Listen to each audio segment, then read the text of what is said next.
ಮೊದಲಿಗೆ ಬಿದ್ದ ಈ ಅತಕೂಸ ನಿನಗೇನಾಗಬೇಕು? ಮಾತೆ, ಇವನ್ನ ಹತ್ತಿ ಜಯಂಗಳ ಮನನೆದು ಈ ಭೂಮಿಯ ಮೇಲೆ ಬಿದ್ದು ಉರುಳಾಡುತ್ತ ಗಡುದುಕ್ಕ ಪಡುವ ಜಾತಕ್ಕೆ ಮಾತೆ, ಧರ್ಮಜ ಭೀಮ ಹತ್ತುನಿಂದ ನಿಲ್ಲುವುದು ಜಾತಕ್ಕೆ ಎನ್ನ ಮನಸ್ಸು ಬಹಳ ಸಂಚಲವಾಯಿತು. ಪಾಂಡವರು ನಿನಗೇನಾಗಬೇಕು ಮಮ್ಮಯ್ಯ? ಏನವ ಮೂರ್ಖನಾದ ರಕ್ಕಸ, ಅಮ್ಮ ಜನನೇ ನಿನಗೆ ತಚ್ಚಬೇಕು, ಸುಮ್ಮನೆ ಹೋಗು. ಹಸುರ ನೀ ಕೇಳು ಎನ್ನ ವಿವರ.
ಹಿಂದಕ್ಕೆ ದುಷ್ಟನಾದ ರಾವಣನು ಬಣ್ಣಗಿತ್ತಿಯ ಮಾತನಾಡಿ ಭದ್ರತೆಯಾದ ಸೀತಾದೇವಿಯನ್ನು ಕತ್ತೊಯ್ದನು.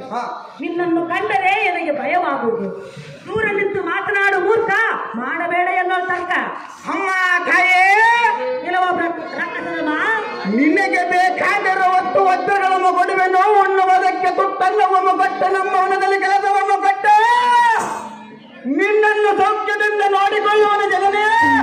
ಬಿಟ್ಟು ಬಿಡು ಹಳವಾದ ನಮ್ಮನ ಆಲೋಚನೆ. ಕೆಲವ ದುರ್ಮಾರ್ಗನಾದ ರಕ್ಕಸನೇ, ಅಮ್ಮ ಜನನೇ ಕೇಳ. ಅದೇನು ಸವಿಸ್ತಾರವಾಗಿ ಹೇಳ ಮಾತೆ.